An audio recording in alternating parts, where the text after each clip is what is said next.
ನಮಸ್ಕಾರ ವೀಕ್ಷಕರೇ. ನಮಸ್ಕಾರ ಗಣಪತಿ ಭಟ್ರು. ನಮಸ್ಕಾರ ವೀಕ್ಷಕರೇ, ನಾನು ಇಂಟರ್ವ್ಯೂ ಆನ್ ವೀಲ್ಸ್ ಅಂತ ಕಾರಿನಲ್ಲಿ ಒಂದಷ್ಟು ವ್ಯಕ್ತಿಗಳ ಪರಿಚಯನ ಮಾಡಿಕೊಡುವಂತ ಪ್ರಯತ್ನವನ್ನ ಮಾಡಿದ್ದೆ ಈ ಮುಂಚೆ. ಇದು ಈ ರೀತಿಯ ಎರಡನೇ ಪ್ರಯತ್ನ. ಇವತ್ತು ನಮ್ಮ ಜೊತೆ ಲ್ಯಾಪ್ಟಾಪ್ ಮತ್ತು ಕಂಪ್ಯೂಟರ್ ಸರ್ವಿಸಿಂಗ್ ಅಲ್ಲಿ ಖ್ಯಾತ ನಾಮರಾಗಿರುವಂತ ಗಣಪತಿ ಭಟ್ ನಮ್ಮ ಜೊತೆ ಇದ್ದಾರೆ. ಅವರ ಸರ್ವಿಸಿಂಗ್ ಬಗ್ಗೆ ಇರ್ಬೋದು, ಅವರ ಒಂದಷ್ಟು ವಿಷಯಗಳ ಜೊತೆ ತಿಳ್ಕೊಳ್ಳೋಣ ಅಂತ ಒಂದು ಪ್ರಯತ್ನ ಈ ಒಂದು ವಿಡಿಯೋ ಮಾಡ್ತಾ ಇದ್ದೀವಿ.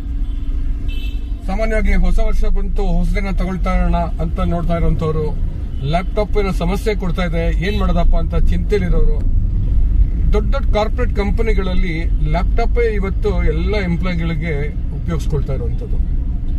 ಇಂಥವ್ರಿಗೆ ಒಳ್ಳೆಯ ಸರ್ವಿಸ್ ಕೊಡುವಂತ ಒಬ್ಬ ವ್ಯಕ್ತಿಯ ಪರಿಚಯ ಮಾಡ್ಕೊಡುವಂಥದ್ದೇ ಇವತ್ತಿನ ವಿಡಿಯೋ ಉದ್ದೇಶ. ಬನ್ನಿ ನೇರವಾಗಿ ಗಣಪತಿ ಭಟ್ರನ್ನ ಮಾತಾಡ್ತಾ ಇನ್ನಷ್ಟು ವಿಷಯಗಳನ್ನ ತಿಳ್ಕೊಳ್ಳೋಣ. ನಮಸ್ಕಾರ ಭಟ್ರ. ನಮಸ್ತೆ. ನೀವು ಈ ಒಂದು ಲ್ಯಾಪ್ಟಾಪ್ ಸರ್ವಿಸಿಂಗ್ ನಲ್ಲಿ ಹೇಗೆ ಬಂದ್ರಿ, ಎಷ್ಟು ವರ್ಷದಿಂದ ಇದ್ದೀರಾ, ಈ ಬಗ್ಗೆ ಒಂದಷ್ಟು ಮಾಹಿತಿಯನ್ನು ಕೊಡ್ಬೋದಾ? ಡೆಫಿನೆಟ್ ಆಗಿ. ನನ್ನ ಹೆಸರು ಗಣಪತಿ ಭಟ್ ಅಂತ ಹೇಳಿ, ಈ ಅವಿಘ್ನ IT ಸರ್ವಿಸಸ್ ಪ್ರೈವೇಟ್ ಲಿಮಿಟೆಡ್ ಅಂತ ಹೇಳಿ ನಾವಿಲ್ಲಿ ಬನಶಂಕರಿ ಸೆಕೆಂಡ್ ಸ್ಟೇಜಲ್ಲಿ ಶುರು ಮಾಡಿ ಒಂದು 5 ವರ್ಷ ಆಯಿತು. ಇದಕ್ಕೂ ಮೊದಲೇ ನನಗೆ ಇದೇ ರೀತಿಯ ಒಂದು ಸಂಸ್ಥೆಗಳಲ್ಲಿ ಕೆಲಸ ಮಾಡಿ ಅಭ್ಯಾಸ ಮತ್ತು ಅನುಭವ ಇತ್ತು. ಸೊ ಹಾಗಾಗಿ ಇದೇ ಲೈನನ್ನು ನಾನು ನನ್ನ ವೃತ್ತಿ ಜೀವನದಲ್ಲಿ ಮಾಡೋಣ ಅಂಥೇಳಿ ಮಾಡಿದ್ದೇನೆ. ಈ ಅವಿಘ್ನ ಅಂದರೆ ವಿಘ್ನ ನಿವಾರಕ ಅಂತೇಳಿ. ಸೊ ಈ ಗೆಜೆಟ್ಸ್, ಎಲೆಕ್ಟ್ರಾನಿಕ್ ಗೆಜೆಟ್ಸ್ಗಳ ವಿಘ್ನವನ್ನು ನಿವಾರಣೆ ಮಾಡುವಂಥ ಒಂದು ಕಂಪನಿ ಅಂತೇಳಿ ಇದು ನಾಮಕ್ಕೆ. ಇದು ಅದ್ರ ಜೊತೆಗೆ ನಮ್ಮ ಫ್ಯಾಮಿಲಿ ನೇಮ್, ನಮ್ಮ ಮಗಳ ಹೆಸರು ಅನ್ವಿತಾ, ಮಿಸ್ಸಸ್ ಹೆಸರು ವಿದ್ಯಾ, ನನ್ನ ಹೆಸರು ಗಣಪತಿ. ಈ 3 ಅಕ್ಷರದ ಒಂದೊಂದು ಲೆಟರ್ನ ತಗೊಂಡು ಕಂಪನಿ ಹೆಸರನ್ನ ಇಟ್ಟಿದ್ದೇವೆ. So very up to your core business. ಹೌದು. ಓಕೆ. ನನಗನ್ಸಿದ್ದು ಲ್ಯಾಪ್ಟಾಪ್ ಅಂತಂದ್ರೆ ಸಾಮಾನ್ಯವಾಗಿ ಏನೇನು ಇಶ್ಯೂಗಳಿಗೆ ನಿಮ್ಮ ಹತ್ರ ಬರ್ತಾರೆ, ಆ ರೀತಿಯ ಸಮಸ್ಯೆಗಳ ಕುರಿತು ಹೇಳ್ಬೋದಾದ್ರೆ, ಲ್ಯಾಪ್ಟಾಪ್ ಎಂತೆಂತ ಸರ್ವಿಸ್ಗಳನ್ನ ಕೊಡ್ತೀರಾ ಅಂತ ಹೇಳ್ಬೋದಾದ್ರೆ? ಡೆಫಿನೆಟ್ ಆಗಿ ಬೇಸಿಕಲಿ 2 ರೀತಿಯ ಇಶ್ಯೂಸ್ಗಳು ಬರುತ್ತೆ ಲ್ಯಾಪ್ಟಾಪ್ ಅಥವಾ ಕಂಪ್ಯೂಟರ್ಗಳಲ್ಲಿ. ಒಂದು ಸಾಫ್ಟ್ವೇರ್ ರಿಲೇಟೆಡ್, ಇನ್ನೊಂದು ಹಾರ್ಡ್ವೇರ್ ರಿಲೇಟೆಡ್. ಓಕೆ. ಸಾಫ್ಟ್ವೇರ್ ಅಲ್ಲಿ ಬೇಸಿಕಲಿ ಇದು ವಿಂಡೋಸ್ ಅಥವಾ ಆಫೀಸ್ ಇದು ಇಲ್ಲ ಬೇಸಿಕ್ ಸಾಫ್ಟ್ವೇರ್ಸ್ಗಳು ಕೆಲವೊಂದಷ್ಟು ಇರುತ್ತೆ, ಹ್ಯಾಂಡ್ ಅಪ್ ಅದು ಅಂತಲ್ಲ. ಸೊ ಈ ರೀತಿಯ ಇದರಲ್ಲಿ ಏನಾದರೂ ಎರರ್ ಬಂದರೆ ನಾವು ಅದನ್ನ ಸಾಫ್ಟ್ವೇರ್ ಇಶ್ಯೂಸ್ ಅಂತ ಹೇಳಿ ಕನ್ಸಿಡರ್ ಮಾಡ್ತೀವಿ. ಓಕೆ. ಇನ್ನು ಹಾರ್ಡ್ವೇರ್ ಬಂದು ಕೀಬೋರ್ಡ್ ವರ್ಕ್ ಆಗಲ್ಲ, ಸ್ಕ್ರೀನ್ ಡ್ಯಾಮೇಜ್ ಆಗಿರುತ್ತೆ, ಮದರ್ ಬೋರ್ಡಲ್ಲಿ ಏನೋ ಪ್ರಾಬ್ಲಮ್ ಆಗಿರುತ್ತೆ, hard disk issue, RAM issue, ಈ ಥರ ಬೇರೆ ಬೇರೆ ಪವರ್ ಆನ್ ಆಗುತ್ತೆ ಅಥವಾ ಇದು ಡಿಸ್ಪ್ಲೇ ಬರಲ್ಲ. ಓಕೆ. ಈ ರೀತಿ ಅನೇಕ ಸಮಸ್ಯೆಗಳು ಬರುತ್ತೆ. ಒಂದು ಅದು ಯೂಸರ್ ಇಂದ ಯೂಸ್ ಮಾಡಕ್ ಬಾರ್ದೇನೆ ಆಗ್ಬೋದು ಅಥವಾ ಫಿಸಿಕಲಿ ಡ್ಯಾಮೇಜ್ ಆಗ್ಬೋದು. ತುಂಬಾ ಟಿಪ್ಸ್ಗಳು ಇರುತ್ತೆ ಅದಕ್ಕೆ, ಕೇರ್ ಹೆಂಗೆ ತಗೋಬೇಕು ಅಂತ ಹೇಳಿ ಎಲ್ಲ ಅದ್ರ ಬಗ್ಗೆನೂ ನಾನು ಹೇಳ್ತೇನೆ ಮುಂದೆ. ಓಕೆ. ನಿಮ್ಗೆ ಯೂಶಲಿ ಏನೋ ಸಮಸ್ಯೆ ಬಂದ್ರೆ ನಿಮ್ಮ ಆಫೀಸ್ಗೆ ತರಬೇಕಾ ಕಂಪ್ಯೂಟರ್ನ ಅಥವಾ ಲ್ಯಾಪ್ಟಾಪ್ನ, ಅಥವಾ ನೀವು ಫೋನಲ್ಲೇ ಸಾಧ್ಯವಾದಷ್ಟು ಸಾಲ್ವ್ ಮಾಡ್ಕೊಡೋ ಸಾಧ್ಯತೆಗಳಿರುತ್ತಾ? ಸಾಧ್ಯತೆಗಳಿರುತ್ತೆ. ಓಕೆ. ಸೊ ನಾವು ಫಸ್ಟ್ ಏನ್ ಸಮಸ್ಯೆ ಅಂತ ಕೇಳ್ತೀವಿ. Okay. If it is related to software related ಅಂತ ಅನ್ಸಿದ್ರೆ ಓಕೆ, ಅವರ ಡೆಸ್ಕ್ಟಾಪ್ ಅಲ್ಲಿ ಅಥವಾ ಕಂಪ್ಯೂಟರ್ ಮಾನಿಟರ್ ಅಲ್ಲಿ ಇದು ಎನಿ ಡೆಸ್ಕ್ ಅಥವಾ ಟೀಮ್ ವ್ಯೂವರ್ ಅಂತ ಹೇಳಿ ರಿಮೋಟ್ ಆಕ್ಸೆಸ್ ಇರುತ್ತೆ. ಓಕೆ. ಸೊ ಅದರ ಐಡಿ ತಗೊಂಡು ನಾವು ರಿಮೋಟ್ ಇಂದಾನೆ ಆಕ್ಸೆಸ್ ಮಾಡಿ, ಓಕೆ, ಸಾಫ್ಟ್ವೇರ್ ರಿಲೇಟೆಡ್ ಇಶ್ಯೂ ಇದ್ರೆ ಅಲ್ಲೇ ನಾವು ಹಾಗೆ ಫಿಕ್ಸ್ ಮಾಡಬಹುದು. ಸಿಸ್ಟಮ್ ಕನೆಕ್ಟ್ ಮಾಡ್ಕೊಂಡು ಲ್ಯಾಪ್ಟಾಪ್ ಕನೆಕ್ಟ್ ಮಾಡ್ಕೊಂಡು. ಹೌದು. Okay. So until unless it is a hardware issue, we can able to fix it remotely in pan India or in worldwide also. Okay. ಯಾವುದೇ ಮೂಲೆಯಲ್ಲಿದ್ರು ಅಲ್ಲಿಂದ ನೀವು ಸೊಲ್ಯೂಷನ್ ಕೊಡೋ ಪ್ರಯತ್ನ ಮಾಡ್ತೀರಾ? ಹೌದು. ಅವರಿಗೆ ಇಂಟರ್ನೆಟ್ ಕನೆಕ್ಷನ್ ಇರಬೇಕು, ನಮಗೆ ರಿಮೋಟ್ ಆಕ್ಸೆಸ್ಗೆ ಅದಕ್ಕೆ ಚಾರ್ಜಸ್ ಏನಿರುತ್ತಾ? ಚಾರ್ಜಸ್ ಡಿಪೆಂಡ್ಸ್, ಟೈಮ್ ಕನ್ಸಂಪ್ಷನ್ ಎಷ್ಟಾಗುತ್ತೆ ಅದ್ರ ಮೇಲೆ ನಾವು ಚಾರ್ಜಸ್ ಮಾಡ್ತೀವಿ. ಓಕೆ. ತುಂಬಾ ಮೈನರ್ ಅಂತ ಆದ್ರೆ ನಾವೇನು ಚಾರ್ಜಸ್ ಮಾಡಕ್ ಹೋಗಲ್ಲ. ಓಕೆ. ಅಲ್ಲ ನೀವು ರಿಮೋಟ್ ಅಲ್ಲಿ ಸೊಲ್ಯೂಷನ್ ಕೊಟ್ಟಿರ್ತೀರಾ, ಹೌದು. ಅಂತದಕ್ಕೆ ಚಾರ್ಜ್ ಮಾಡ್ತೀರಾ?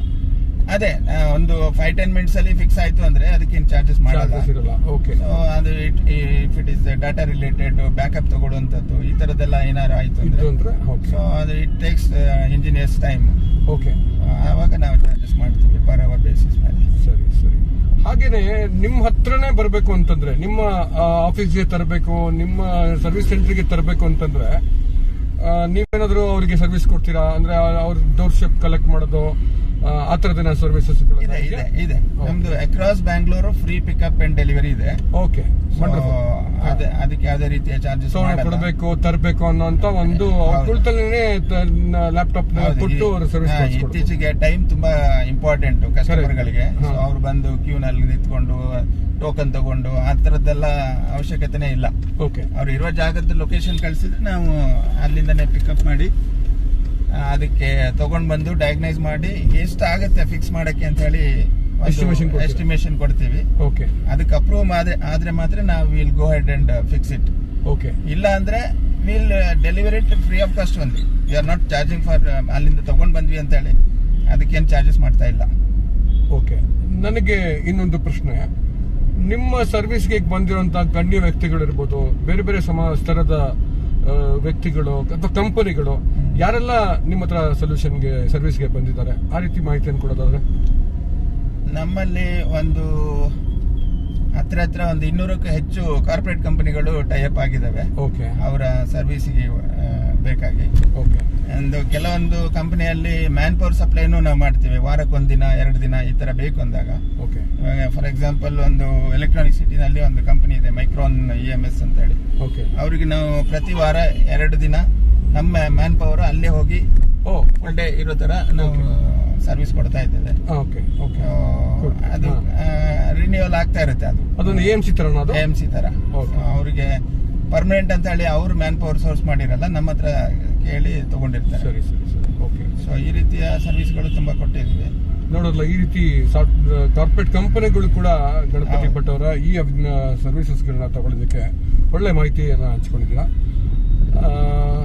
ಹಾಗೆ ಪರ್ಸನಲ್ ವ್ಯಕ್ತಿಗಳು ನಿಮ್ಮ ಹತ್ರ ಬೇರೆ ಬೇರೆ ಸೊಲ್ಯೂಷನ್ಗೆ ವ್ಯಕ್ತಿಗಳು ತುಂಬಾ ನಮ್ಮ ಸರ್ವಿಸ್ ಏನಂದ್ರೆ ಕೇಳಿನೇ ಎಷ್ಟೋ ಜನ ಬಂದಿದ್ದಿದೆ. ಒಬ್ರು ಶಿವಮೊಗ್ಗದಿಂದ ಕಿವಿ ಕೇಳದವರು, is actually president of physically handicapped association. It's a pan India association. ಅದ್ರ ಪ್ರೆಸಿಡೆಂಟ್ ಅವರಿಗೆ ಕಿವಿ ಕೇಳ್ತಾ ಇಲ್ಲ. ಶಿವಮೊಗ್ಗದಿಂದ ಅವರು ಬಂದು ಬನಶಂಕರಿ ಮೆಟ್ರೋ ಸ್ಟೇಷನ್ ಅಲ್ಲಿ ಇಳಿದ್ರು. ನನಗೆ ಕಾಲ್ ಮಾಡ್ತಾರೆ, ನಾನು ಮಾತಾಡಿದ ಅವ್ರಿಗೆ ಕೇಳಲ್ಲ. ಆಯ್ತಾ. ಅವ್ರು ಆಮೇಲೆ ಮಿಸ್ ಕಾಲ್ ಕೊಡ್ತಾ ಇದಾರೆ ಅಂತ ನನ್ಗೆ ಗೊತ್ತಾಯ್ತು. ವಾಟ್ಸ್ಆಪ್ ನೋಡಿದಾಗ ನಾನು ಬಂದಿದ್ದೀನಿ, ನನ್ ಕಿವಿ ಕೇಳಿಸಲ್ಲ ಅಂತ ಹೇಳೆಲ್ಲ ಮೆಸೇಜ್ ಮಾಡಿದಾಗ ಆಯ್ತು ಅಂತ ಹೇಳಿ ಅವ್ರನ್ನ ಹೋಗಿ ನಾನು ಪಿಕಪ್ ಮಾಡಿ ಸರ್ವಿಸ್ ಸೆಂಟರ್ ಕರ್ಕೊಂಡು ಬಂದು ಅವ್ರದ್ದೊಂದು ಆಲ್ ಇನ್ ಒನ್ ಸಿಸ್ಟಮ್ ಇತ್ತು. ಸೊ ಅದನ್ನ ನಾವು ಕಂಪ್ಲೀಟ್ ಆಗಿ ಫಿಕ್ಸ್ ಮಾಡಿ ಒಂದು 4-5 ಅವರ್ಸ್ ಅಲ್ಲಿ ಅವರಿಗೆ ಡೆಲಿವರಿ. ಸೊ ಈ ರೀತಿ ತುಂಬಾ ಜನ ನಮ್ಮ ಒಂದು ಸರ್ವಿಸ್ ನ ಲೆವೆಲ್ ಮತ್ತೆ ಕ್ವಾಲಿಟಿ ನೋಡ್ಕೊಂಡು ಕೇಳಿಸ್ಕೊಂಡು ತುಂಬಾ ಜನ ಬಂದಿದ್ದಿದೆ. ನಿಮ್ ಸರ್ವಿಸ್ ಸೆಂಟರ್ ಬೇರೆ ಬೇರೆ ಡಿಫರೆಂಟ್ ಟೈಪ್ ಆಫ್ ಸೆಟ್ಟಿಂಗ್ ಇರುತ್ತೆ. ಏನೋ ಬ್ಲೂ ಮ್ಯಾಟ್ ಎಲ್ಲ ಹಾಕಿರ್ತೀರಾ, ಅದ್ರ ಬಗ್ಗೆ ಏನು ಹೇಳ್ಬೋದಾದ್ರೆ? ಬೇಸಿಕಲಿ ESD ಪ್ರೊಟೆಕ್ಟೆಡ್ ಅಂತ ಹೇಳ್ತೀವಿ. ನಮ್ದು protected lab. So electrostatic discharge ಆಗಿರ್ಬೇಕು. ಇಲ್ಲ ಅಂದ್ರೆ ಅದು ಯಾವುದೇ ಒಂದು ಈ PCB ರಿಪೇರ್ ಮಾಡುವಾಗ ಅರ್ಥಿಂಗ್ ಪ್ರಾಪರ್ ಆಗಿ ಇಲ್ಲ ಅಂದಾಗ ಶಾರ್ಟ್ ಆಗಿ ಕಾಂಪೊನೆಂಟ್ ಗಳು ಶಾರ್ಟ್ ಆಗಿ ನಾವು ಯಾವ್ದೋ ರಿಪೇರಿ ಮಾಡಕ್ ಹೋಗಿ ಇನ್ನೊಂದೇನೋ ಪ್ರಾಬ್ಲಮ್ ಆಗೋ ಚಾನ್ಸಸ್ ಜಾಸ್ತಿ ಇರುತ್ತೆ. ಸೊ ಇದೆಲ್ಲ ಪ್ರೊಟೆಕ್ಟೆಡ್ ಇದೆ. ಹೌದು, ನಮ್ದು ಲ್ಯಾಬ್ ಬಂದು ESD protected. So completely it is earthing is proper ಮಾಡಿ ನಾವು ಮಾಡಿದ್ದೇವೆ. ನಾನು ನಿಮ್ಮ ಸರ್ವಿಸು ಚಾರ್ಜಸ್ ಹೇಗಿರುತ್ತೆ ಬೇರೆ ಮಾರ್ಕೆಟ್ ಸಂಬಂಧಪಟ್ಟಂತೆ, ಬೇರೆ ಕಾಂಪಿಟೇಟರ್ ಸಂಬಂಧಪಟ್ಟಂತೆ ಲೆಕ್ಕ ಹಾಕಿದ್ರೆ? ಒಂದು ಕಾಸ್ಟ್, ಇನ್ನೊಂದು ಕ್ವಾಲಿಟಿ. ಇದೆರಡನ್ನು ಹೇಗೆ ನೀವು ನಿರ್ವಹಿಸ್ತೀರಾ ಮತ್ತು ಒಳ್ಳೆ ಸರ್ವಿಸ್ ಅನ್ನ ಕೊಡ್ತೀರಾ ಅಂತ ತಿಳ್ಕೊಳ್ಳೋದಾದ್ರೆ?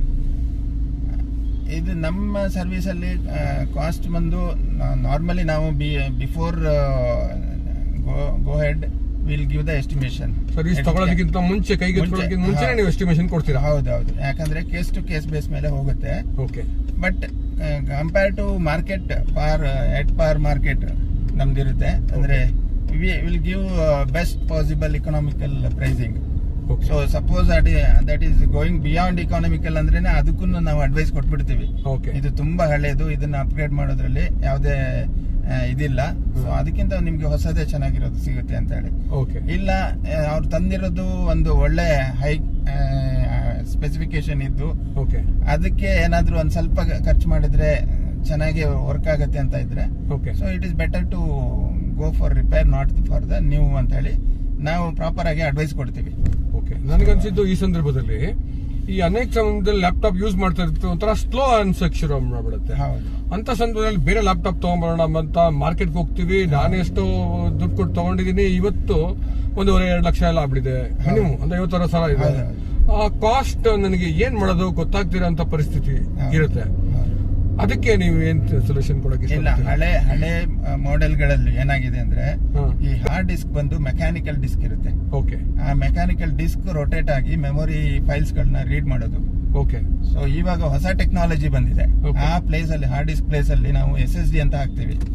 It is nothing but hard disk only. It's A chip type. Okay. Technology ತುಂಬಾ ಡಿಫ್ರೆಂಟ್ ಆಗಿದೆ. ಓಕೆ.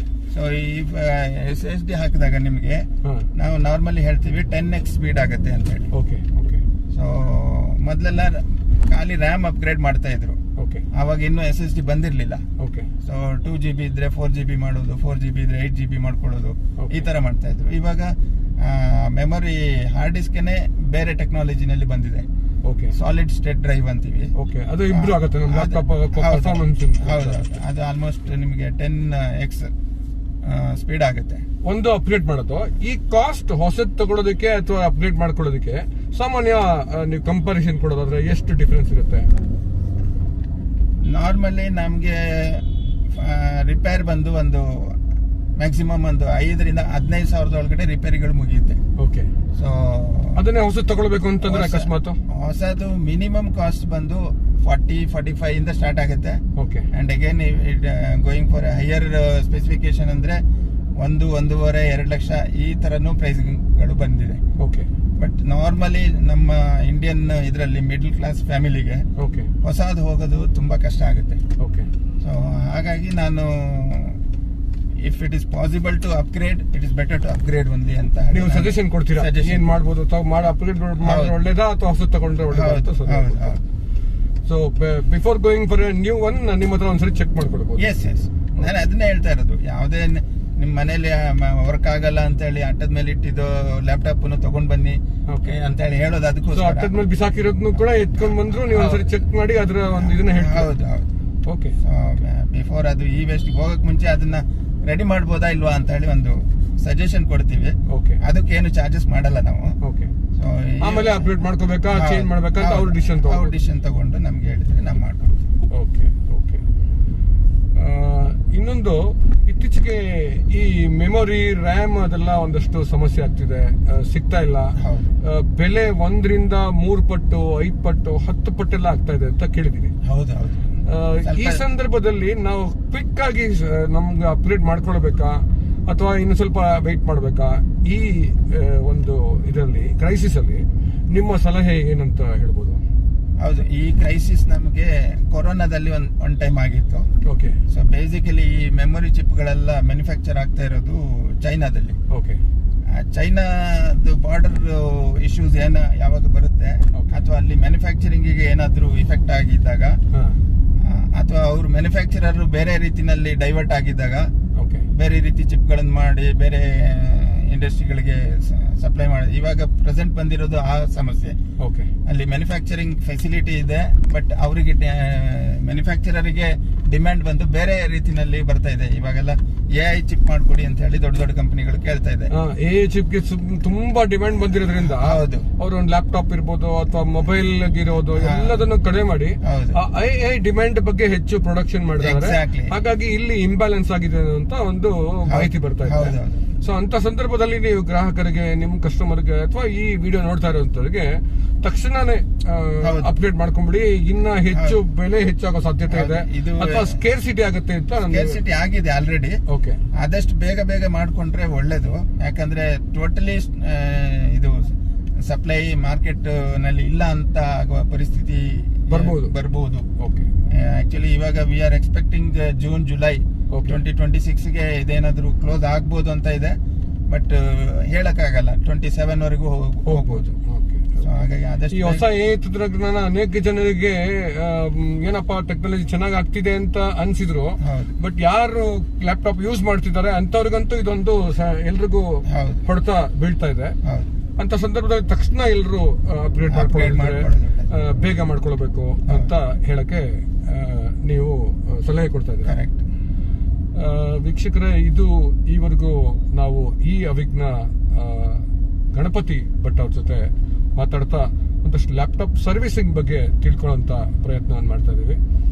ನಿಮ್ಗೂ ಈ ರೀತಿ ರಿಕ್ವೈರ್ಮೆಂಟ್ ಇದೆ ಅಥವಾ ನಿಮ್ಮ ಸ್ನೇಹಿತರಲ್ಲಿ, ನಿಮ್ಮ ಕಂಪನಿಗಳಲ್ಲಿ ಈ ರೀತಿಯ ಅಗತ್ಯಗಳಿಗೆ ಯಾರಾದರೂ ನಂಬಿಕಸ್ಥ ಒಂದು ಕಂಪನಿ, ನಂಬಿಕಸ್ಥ ಒಬ್ಬ ವ್ಯಕ್ತಿ ನಾವು ಕಾಂಟ್ಯಾಕ್ಟ್ ಮಾಡಬೇಕು ಅಂತಿದ್ರೆ ಬಹಳ ಹೆಮ್ಮೆಯಿಂದ ನಾನು ಪರಿಚಯ ಮಾಡಿಕೊಡ್ಬೋದು. ನನಗೆ ಅನೇಕ ದಶಕಗಳಿಂದ ಗಣಪತಿ ಭಟ್ ಅವರು ನನಗೆ ಪರಿಚಿತರು. ಇವರನ್ನ ನೀವು ಸಂಪರ್ಕ ಮಾಡಬಹುದು. ನಮಸ್ಕಾರ, ತಮ್ಮೆಲ್ಲ ಮಾಹಿತಿಗೆ ಧನ್ಯವಾದಗಳು.